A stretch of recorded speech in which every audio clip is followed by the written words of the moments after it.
And we're back. It's Friday once again, and that means the doctor's in live with TOA.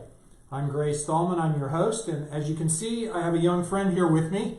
This is Ryan Snowden. This is an episode that I know a number of you have been looking forward to. I certainly have been looking forward to. We're going to talk about scoliosis, and we'll let Ryan tell us all about that, but this is a topic we had to cancel because of the original COVID pandemic shutdown. So we're back in action. Anyway, I hope everybody's doing well. Once again, thank you for being here. I hope these episodes of Facebook Live are helpful to you. They seem popular. We enjoy doing them. If you have any questions, if you have comments live or after the fact, please comment below. I'll try to answer all the comments or questions that I can. If I can't answer them, Ryan may. If I can't, Casey will. But in any event, let's get this ball rolling. Remember, everything we talk about today is for information, education, and entertainment purposes only. While we're orthopedic surgeons, we're actually both orthopedic spine surgeons. We're not your spine surgeons, so please don't consider this legal or medical advice. It's really just for information. If you have interest or a problem that we're talking about today and like more information, please go to TOA.com. Dr. Snowden is our premier deformity specialist at TOA, and you can get a hold of him, get an appointment if you need to. So in any event, let's get started, because this may be actually a longer topic than I think, depending on how much fun we have. So again, Ryan Snowden. Again, I don't presume to tell you anything about Ryan. He can tell you more about him than I can. So Ryan, tell me a little bit about yourself. Yeah, so great to be here. Thank you. Absolutely. So I have been in the practice now for almost 2 years. Coming from originally Lexington, Kentucky. I'm from Kentucky. Did both my residency at University of Kentucky and then med school at the University of Louisville. I'm a UK fan, for anybody that was wondering. So following orthopedics, so we're both orthopedic surgery trained. That's our background. I did a year of fellowship at the Indiana Spine Group with a group of guys there, spending a year doing just spine surgery, and we focused a good deal of that on complex deformity. Plus, prior to that, I had an interest in pediatric deformity, adolescent idiopathic scoliosis, and did a fair amount of research with the Shriners Hospital in Lexington on that topic. And that's awesome. And that's one of the reasons why you're here today, is because spinal deformity is one of these areas in spine surgery that really, treatment of complex deformity really came about after I trained. We were doing pediatric care, but we weren't doing much complex adult care until the science really caught up with, and the technology caught up with the demand. And so we're really, really fortunate to have somebody like you who has not only especially training, but a big interest in this type of thing, because it's a problem that is a big deal. It's always been a big deal, but we haven't had good ways of managing it until the last probably 10 years or so. Sure. So anyway, so we're going to talk about scoliosis. What's scoliosis? So very simply, scoliosis is a curvature of the spine. It has to be more than 10 degrees, and that's measured on an x-ray, and have to have some component of rotation to it. Those are the classic definitions. For a layperson, you could simply say you have a curvature of the spine. And it's really a side-to-side curvature, right, not a front-to-back exactly. curvature. If you're looking at the person from the front, it'll be a side-to-side curvature. Yeah. Now, you may or may not know, there's a variety of scoliosis types. We're going to really kind of talk about two, which are adolescent idiopathic scoliosis and degenerative scoliosis in the adult. So anyway, tell me a little bit about scoliosis. Why do people get it? What causes it? Let's start with the adolescent Sure. idiopathic scoliosis, which is primarily in children, correct? Yeah, so primarily in children. We typically see this. Now there are some subgroups that get it before the age of 10, but we generally think of this as kind of a problem of growth, and it's a problem of a rotational growth of the spine. And so as the spine grows, it has a rotation to it. Think of it like twisting a garden hose. If you twist the garden hose and look at it from the front, it's still twisted. If you hold it up and look at it from the side, it's a curve. And so that's what we're seeing in kids. And so it's a struggle with growth. And we typically see this starting in teenagers, really rapid growth phase, sometime before they become skeletally mature.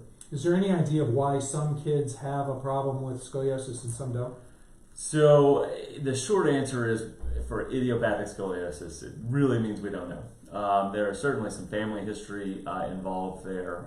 There are some other genetic sort of issues that kind of fall outside the realm of idiopathic, but a lot of kids don't have any family history, and they just show up on a curve with routine screening.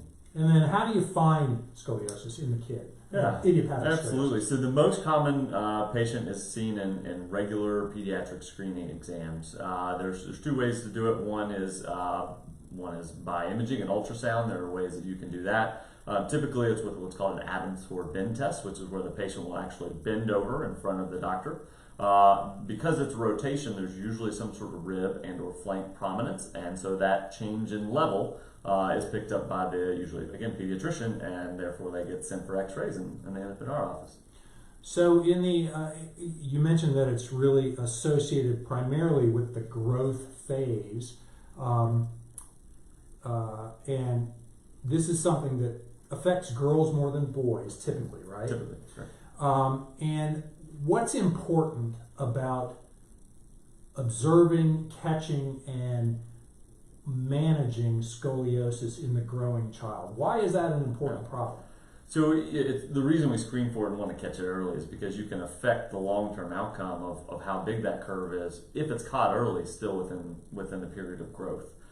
Once the kid is done growing, the curve is as big as it's going to be, with the exception of some larger curves. If you can find the curve before the kid is skeletal mature and has some growth left, we can actually arrest the curve or halt its progression with bracing. Yeah, and that's when I was in training. So I was in residency from 90 to 95, and that's when the modern technology of hardware was really coming into favor. We had the early systems that you're going to kind of show to try to help correct the curvature. They were still rudimentary at the time, but before that it was really treating with bracing or casting, and then some rudimentary hardware that really, while it froze the curve in position, it really didn't do anything to correct the curvature. And so what are some of the things that if somebody, family member, or your pediatrician notices about a child with scoliosis, when does somebody need to get to somebody like you to look at it? Yeah, when do they get worried? Yeah, absolutely. And I think, especially if you're catching these kids in the really preteen years, if you think there's a scoliosis, at any time is right to say, okay, we might have a curve. Well, let's go see an orthopedist, get a set of standing x-rays to say yes or no. And if the answer is yes, you may catch it really early, and we may not have to do anything. We just watch. If you catch it early and they're in a phase where they're still growing rapidly and the curve reaches a certain magnitude, so typically 25 degrees with some growth left, we can initiate bracing, and that can change what happens to that curve long term and perhaps prevent a surgery down the road. And then, so 25 degrees-ish, bracing is when if they have growth left. Yeah. And then at what point would some child who presumably still has growth left, at what point would you consider surgery? Is there a curve number? Yeah, absolutely. So curves, typically we think 50 is the number where we recommend surgery. We know that at some point gravity starts to win, and no matter what sort of bracing, the long-term effect of that curve is it gets bigger. And that can really affect quality of life down the road. And so, 50 is not a hard and fast number. There are some curves that we tend to correct a little earlier, even as low, depending on the type of curve, as low as 40 to 45 degrees, and these really low lumbar curves that kids will get these huge shifts, and their whole trunk will be off to the side. And so those are ones we can really affect by treating them. It's a little bit lower than that. Now with bracing, what are you trying to accomplish? Are you fixing the curve and making it straight again? What does bracing do? Yeah. So bracing stops the progression. I wish we had a brace that would correct it and make it go back to zero. In really, really young kids, sometimes we can get away with that, especially with casting, but these are the 5-6 year olds. With teenagers, we want the curve to stop moving. And so, the bracing is really to keep it where we found it and prevent a surgery. And then how long does a kid need to wear a brace? If it's considered effective, how long do they need to wear it to arrest that progression? This is the tough part. So you got to keep it on until you're done growing, and that can, depending on when you catch it, it can be several years, and often requires a brace change. Sometimes we will change the way the brace is molded and different type of brace to adjust for change in the growth or correction. But typically it's till the kids are done growing. And how do you know when a kid's done growing? So we use a bunch of different X-rays and tools to tell us. One is so you can tell by a bunch of different growth plates. So the growth plates are the things that have our bones growing, and so we can check it on an X-ray and see when they are done growing by closure of the growth plates. And there are several in the hand that we use. We also use several in the pelvis, and those are our really good indicators of what we call skeletal maturity, or to get a sense if they're done growing. Is there a kind of a guesstimate that parents might think when their kid would stop growing age-wise, since they don't have X-rays? Yeah, so we typically think females are 14 and males are 16, and that, there's definitely some wiggle room with that, but those are kind of the numbers we typically associate with the end of spinal growth. May have some growth in some other places, but the spine typically is done at that point. And in the girl, their onset of menses, their period, can play a role in kind of determining when they stop growing. Is that right? Yeah, absolutely. We typically think that the maximal period of growth is just before they begin menses, and then following that they have over a year where they expect it to be growing, and usually still that's relatively rapid. So that is also a good indicator of how much potential growth we have. So what you're saying is, start your regular period. Mm-hmm. It's about a year, maybe a little bit longer, and we expect them to skeletally be mature. Correct. At that point. Gotcha. Correct. Okay, so let's talk a little bit about surgery. You've made the decision to have surgery. You've advised the child and the family that surgery is the best option here.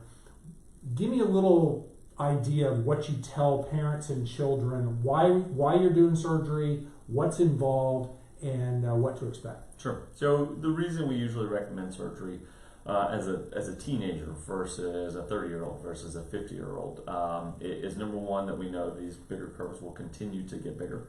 As we get older, we get stiffer. The curve becomes harder to correct, and therefore we recommend doing it at a younger age. The recovery is also a whole lot easier for a 15-year-old compared to even a 30-year-old. We're talking 3 weeks of recovery versus 3 months. And so the amount of physiological reserve, the ability to tolerate a surgery is so much better as a younger person. We have really two big goals with surgery. Number one is we got to stop the curve, and if that was simply keep it from getting worse, that's typically, we talk about some of the older instrumentation. That was the goal. You keep the curve from getting worse, and that can prevent problems as an adult.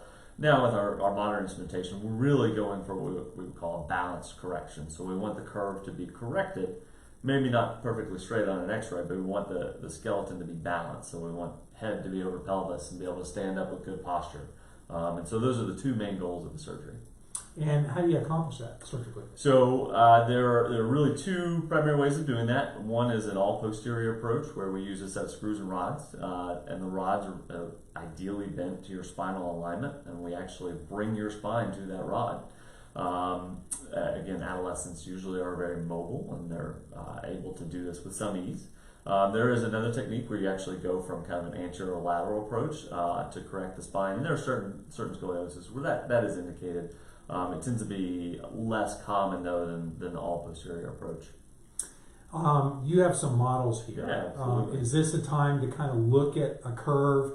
Sure. And this conversation would apply to the surgery hardware and whatnot for both the adolescent idiopathic scoliosis curvature as well as the adult deformity, with some potential differences, but very similar. So this is a more of an adult curve, but it certainly applies.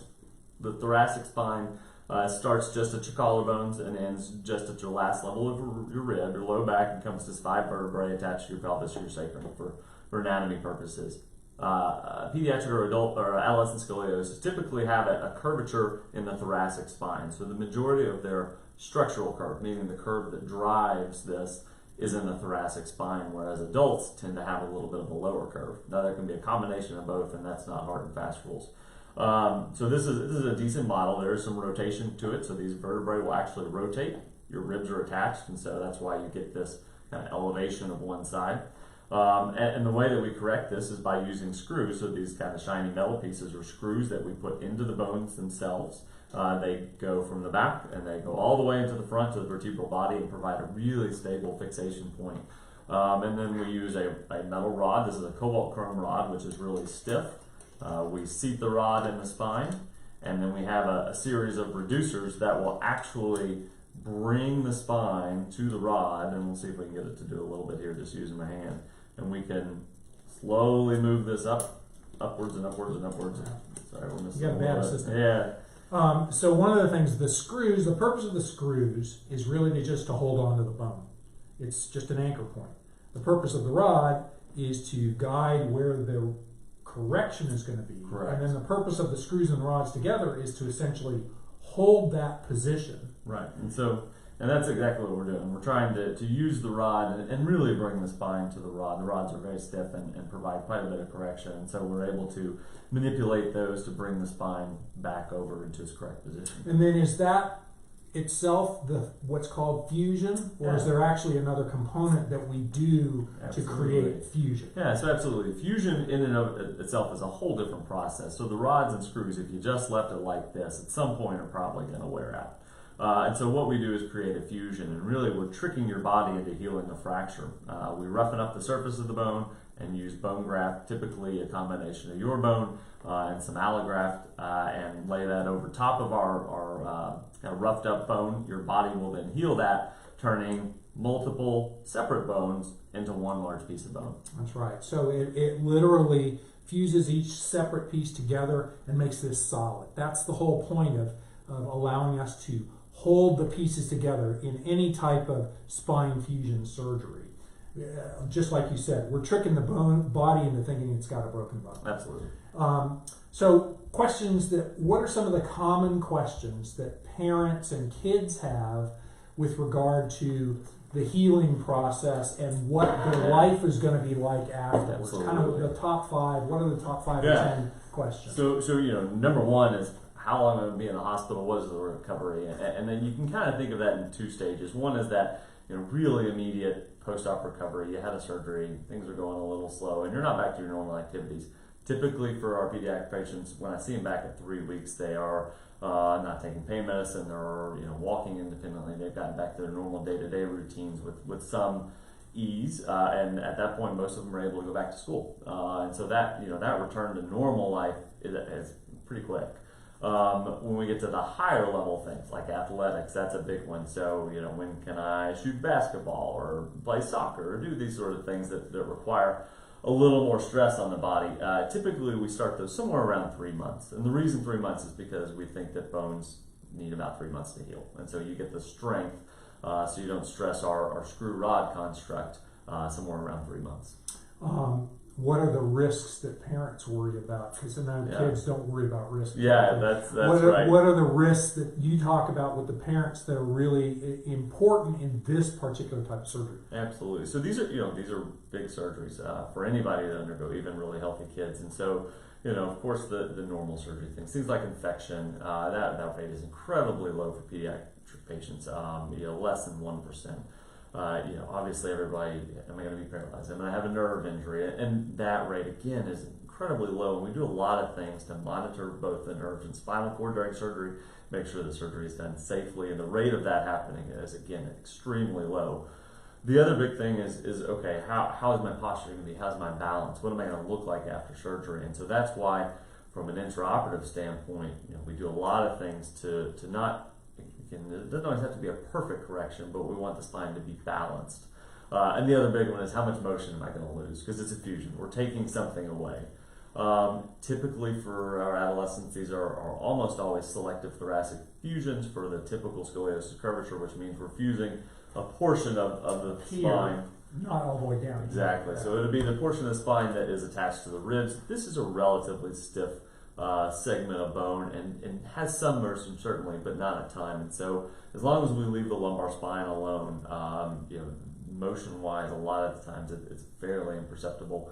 Kids go on to ride horses and play athletics and do all the very normal sort of activities. They go into the army. They do all the things that you would expect a healthy 20-year-old to do. They're able to do. Would you let a kid, a boy, well, girl maybe too, who had a thoracolumbar or a thoracic curvature fusion, would you let them play football? Would you advise them against playing football? Yeah. Is probably a better way to put it. Yeah, that's a really good one. The stress we see with that is really intense, and so I try and be fairly liberal. I started doing training in Kentucky. Horse riding was a big deal, and the same conversation with horse riding and football is like, can you probably do it? Absolutely. The reason to stop someone would typically be fusions extending more into the neck and low back, but I would say generally yes. Yeah. Okay. Good. So let's. That's kind of an idiopathic child pediatric nutshell conversation. Scoliosis occurs in the adult too, and there's kind of, as far as I look at it, there's kind of two scoliosis in the adult. One is the adult that had idiopathic scoliosis as a child, whether it was treated or not, so they carry their curvature into their adult life. And then there's the degenerative type. So are they different? Yeah. Are they the same? And how are they different or the same? Yeah, so they are different. They have some similar properties in that there's always a component of arthritis involved as we get older. The big difference is where the scoliosis is. So a degenerative scoliosis is one that happens because of arthritis. It's an asymmetric kind of wear and tear of the discs, and so you get a tilt one way, and then your spine will want to go the other way, and so the way it looks on x-ray is very different versus a idiopathic curve. Somebody that's had one for a long time, again, typically tends to be higher, tends to be a thoracic curve, and oftentimes is bigger. That can be the main component, is these older idiopathic curves that have gotten bigger with years and just were never treated as they were kids. And these are the folks that a lot of people will remember, my age and older, kind of your grandparents' age, parents' age, grandparents' age, where you have the little teeny lady who's totally bent up and cockeyed. That's actually most commonly an idiopathic curvature that has just continued to progress because of the degenerative process. Absolutely. And so they get that three-dimensional, really stiff, ugly curve that makes it very difficult to correct. Yeah, absolutely. The adult, the way I tell people in my adult practice is, it's really your spine is settling. Your foundation is failing and your spine is settling, and sometimes spines don't settle straight. They settle cockeyed, one a little bit more, then they imbalance. And it more often than not is a painful problem. Idiopathic scoliosis is typically not painful, right? Right. So there's some minor association with some increased kind of mid-thoracic pain in the adult life, but typically we think the scoliosis itself is not painful. Yeah, particularly in the child. They don't come in complaining of pain. Right. That's very uncommon to have a complaint of pain. So one last thing on the kid side before the adult that I forgot to ask. How effective is chiropractic for correcting an idiopathic curve? So there is some studies that will suggest chiropractor is in a very strenuous, rigorous program with chiropractor bracing physical therapy provides some limitations to keep it from progressing. It seems to be an incredibly intense program that requires daily sort of treatments. But typically, we think that does not provide the same sort of efficacy as bracing. And you kind of mentioned in that scenario, bracing is part of that component. Chiropractic by itself, as far as I was trained, really doesn't have a role in treating correcting scoliosis curvature in the child. Yeah, absolutely. So in the adult, tell me a little bit about adult degenerative scoliosis and what's kind of different about that than the idiopathic that we talked about. So the big thing, so two big components is why they come into the office, and it's typically a pain, but almost always it's some sort of radicular component. So they have nerve pain because on the inside of that curve, so you're curved to one side, and that nerve tunnel is closed down. So that's one of the really important components, is they all have radicular pain. Also back pain associated with that, and the curve itself is stiff. Typically does not get worse once it settles, but it's stiff and really immobile. And so what kind of treatments do we have to offer for people, an adult who comes in, back pain, sciatica, you've got a curvature in your spine? How do you approach that kind of from the beginning to the end? Yeah, so believe it or not, there are some effective non-surgical treatments for degenerative scoliosis. Just because the x-ray says there's a curve doesn't mean that other things besides surgery are going to make you better. So we typically will try some sort of physical therapy, which can include traction tables and inversion tables, just to lengthen the spine. As soon as you step back down, it comes right back. but that can be helpful. Anti-inflammatories, some different medications. Epidural steroid injections have shown to have some efficacy for at least mild to moderate relief for a period of time. And those are typically the things that we try first. And then when somebody in that situation, so in the adult, you've got kind of two problems going on. You've got the deformity, the curvature shape. You've also got nerve compression. Mm-hmm. And so you have to address both of those because that's typically with the symptoms that people come in with. Yeah, absolutely. So we take the pressure off. We've talked a little bit about this with stenosis in the past episode and disc herniation, where we remove some of the bone, we remove some of the space-occupying material, anatomy, to make the canal, the nerve canal, more open.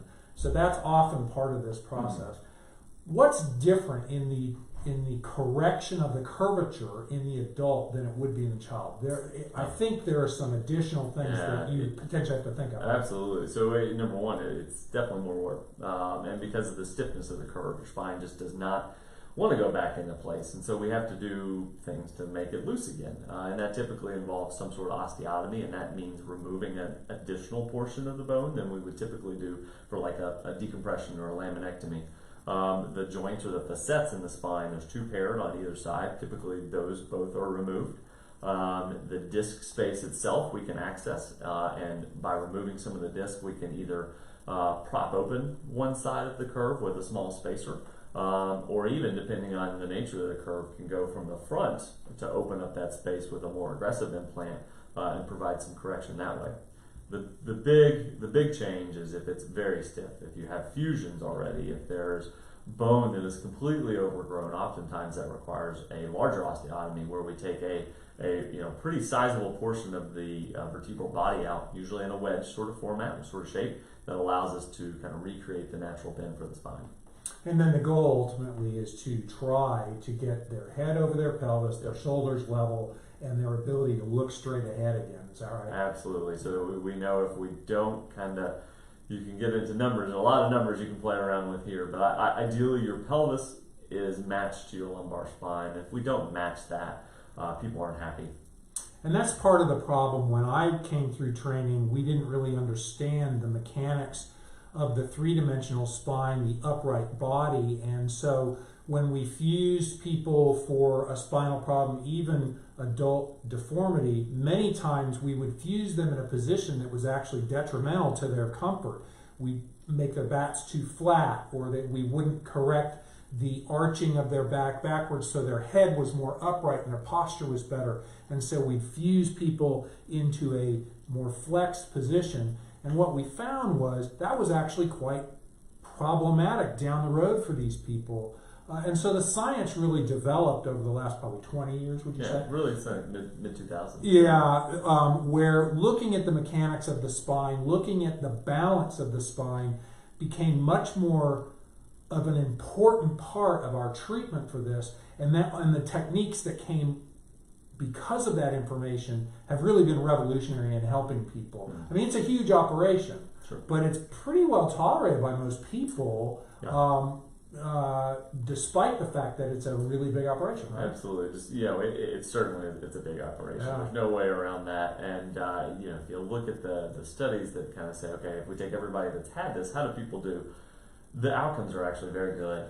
People in the long run, once they recover, are generally very happy. It's got to be tough when you spend all your life forward to now be able to stand up and walk without having any significant compensation from your legs, your back, to stand upright. I mean, that change has to be dramatic.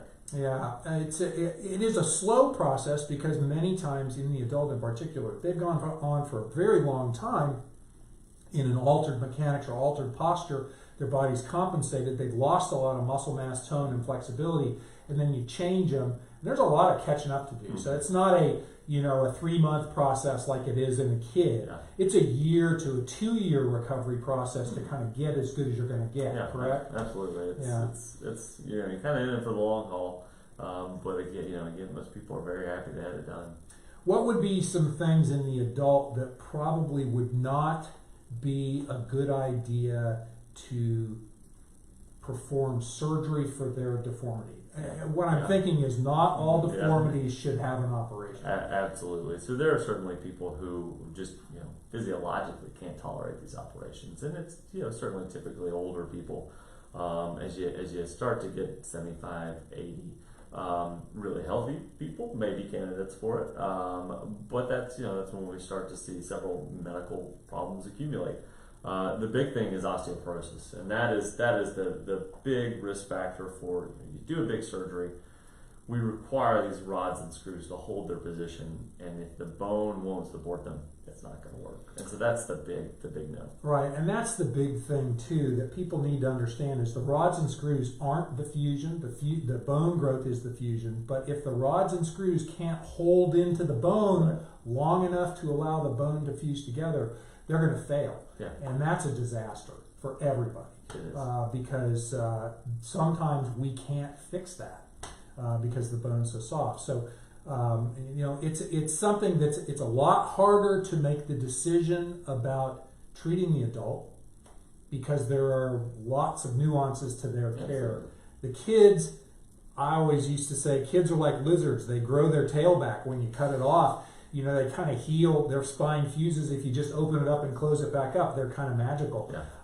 And they typically are very resilient emotionally. Adults, not so much. And it's a little bit harder, population to really satisfy. But again, with the newer technologies, particularly with the new training that you have, and Dr. Atanda has down in Murfreesboro, the outcomes are better, the options are better. We have more tools in our toolbox to try to help people. Is everybody who does spine surgery up to the task of doing this kind of surgery? You're not going to offend me. Okay? Yeah, the short answer is probably not. Yeah. I think it requires, number one, training and interest. Those are the two things that you really need. This surgery, you have to have some element of efficiency. You can't be there all day. You have to know how to, do osteotomies, which in and of itself is extremely difficult. You have to, the preoperative planning. That's a huge component of what we do is figuring out not only do you need surgery, what do we do? How do we do it? And the thinking part of it almost is harder than the technical aspects sometimes. Yeah, I would fully admit that I have an interest in deformity. I've dabbled in it from experience working with Dr. Christofferson before you came, pediatric orthopedist, and then working with you. But I would definitely not be the expert in adult spinal deformity correction and feel good about that. I think there are a gazillion spine surgeons who can put in screws and rods, but they don't really think about the bigger picture of why are we putting these in and where do we fix it and what are the ramifications. So it really is important in the spinal deformity world, in the adult in particular, to really seek out somebody who has the interest, the experience, and the specialty training in really mechanics of the spine. I mean, that's ultimately what it is. Yeah. So that's kind of the adult, that's kind of the kids. Any other topics you'd like to throw out there before we kind of hang it up? We could talk for hours because there's all kinds of situations, the types of scoliosis and curvature deformities, instrumentation, approaches, complications. I mean, and we may end up, if depending on the interest, we could come back and talk about some of those other things as well. But for this overview, anything else you'd like to add? No, I think this is it's a good brief overview. You could talk about both of these topics for days on end. But there are conferences that talk about idiopathic scoliosis that are weeks long, right? We spend at the Scoliosis Research Society. We'll spend 2 weekends talking about just this. So it's nice to touch on it. You could really get down the wormhole pretty quick. So how can people get a hold of you? Well, so it's easy to access both through the TOA website or scheduling an appointment online. I will see adults and pediatric patients, and happy to see anybody that has an issue. Yeah, and so that's TOA.com. You can find out more about Dr. Snowden and all of our doctors, our practice, our locations, our services that we offer. The offices are opening up. I don't think all of our offices are quite open yet, Not quite. but almost. The major offices definitely are everywhere. Well, you go to where do you go? By the way? So I spend a good portion of my time here at our One City office, but I also go to Mount Juliet and our Williamson County office. And is Mount Juliet open yet? It is. Okay, so it never closed. I think we were very briefly closed. Okay, where we so went essentially TOA's offices, for the most part, except for the really smaller satellite offices, are open for business. We look forward to helping you. And Ryan, thanks. Yeah. This has been fun. I'm a little bit of a fanboy of Dr. Snowden. I think he's a nice guy. He's articulate. He's an exceptionally good surgeon for such a young kid. It kills me. Anyway, again, thanks again, Ryan. Yeah. Let's do it again. In the meantime,